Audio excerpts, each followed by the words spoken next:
गंगा नदी के उद्गम की कहानी। पौराणिक कथा। महाभारत में वर्णित कथाओं में गंगा को देवी गंगा के रूप में माना जाता है। ऐसा माना जाता है कि गंगा नदी माता मैना और हिमालय की पुत्री थी। गंगा, जानवी और भागीरथी के नाम से पुकारी जाने वाली गंगा नदी भारत की सबसे महत्वपूर्ण नदियों में से एक है। यह मात्र एक जल का स्रोत नहीं है, बल्कि भारतीय मान्यताओं में यह नदी पूजनीय भी है, जिसे गंगा माँ अथवा गंगा देवी के नाम से सम्मानित किया जाता है। पुराणों के अनुसार गंगा पृथ्वी पर आने से पहले सुरलोक में रहती थी। फिर गंगा नदी ने पर्वतराज हिमालय और सुमेर पर्वत की पुत्री मैना के घर में कन्या के रूप में जन्म लिया और उनका पृथ्वी पर अवतरण हुआ। रानी मैना की दो रूपवती एवं सर्वगुण संपन्न कन्याएं थीं, जिनमें से बड़ी पुत्री गंगा और छोटी उमा थी।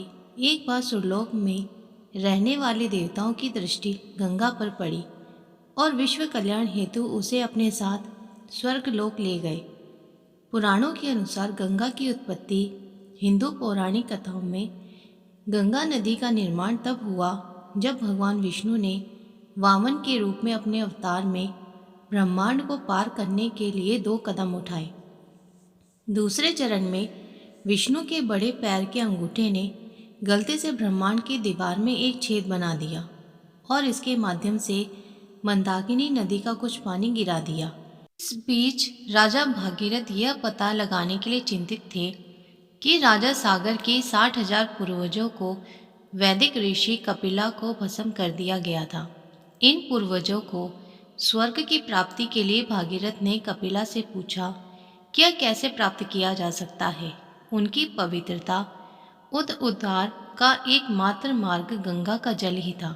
उस समय भागीरथ की धर्मपरायणता से प्रसन्न होकर देवता गंगा को पृथ्वी पर उतारने के लिए सहमत हुए, जहां वह हजारों लोगों को पवित्र कर सकती थी।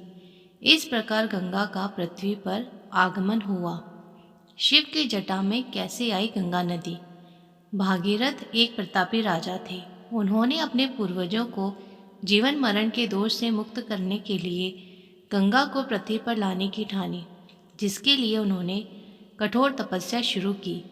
गंगा उनकी तपस्या से प्रसन्न हुई, लेकिन उन्होंने कहा कि यदि वो स्वर्ग से पृथ्वी पर गिरेंगी तो पृथ्वी उनका वेग सहन नहीं कर पाएगी और संपूर्ण पृथ्वी पाताल में चली जाएगी। यह सुनकर भागीरथ सोच में पड़ गए। उस समय गंगा को यह अभिमान था कि कोई उसका वेग सहन नहीं कर सकता, इसलिए भागीरथ ने भगवान शिव की उपासना शुरू कर दी। उनकी प्रार्थना से शिवजी प्रसन्न हुए और भागीरथ से वर मांगने को कहा। भागीरथ ने अपनी इच्छा शिव के समक्ष रखी और जैसे ही गंगा स्वर्ग से उतरी, शिवजी जी ने उनका घमंड तोड़ने के लिए उन्हें अपनी जटाओं में कैद कर लिया।